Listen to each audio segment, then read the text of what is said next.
Alright, so today I'm going to be teaching you guys how to download a video from YouTube and download and save it to your photo camera roll. So the first thing you're going to need is the Documents app. If you don't already have that, you're going to go to the App Store where you are going to search up Documents. It should come up as the second one. It's called Documents by Riato. Since I already have this app, I'm going to click Open, where it brings me over here. But if it's your first time going to this, how you get to that is you're just going to pull this tab, the Safari tab, and you're going to search up save from .net. Once it downloads, it's going to need your URL for the video.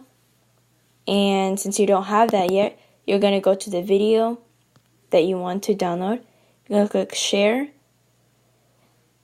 You're going to copy the link.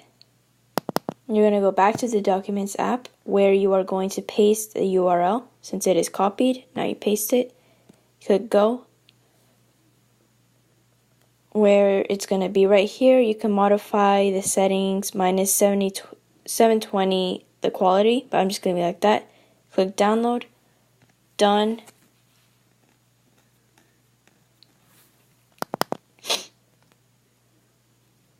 And so now it should be here. What I did was click this little arrow pointing down, and it is right here. We wish you a Merry Christmas. Click on it to look at it if everything's good. I go to downloads, where I am going to click on these three blue buttons on the video. So you click the three blue buttons right there. You're going to click move. You're going to go to Documents, Photos, Move to Photos, and then there you go. It's going to be in your camera roll. So thank you guys for watching, and I hope it worked for you and you learned something new. Bye.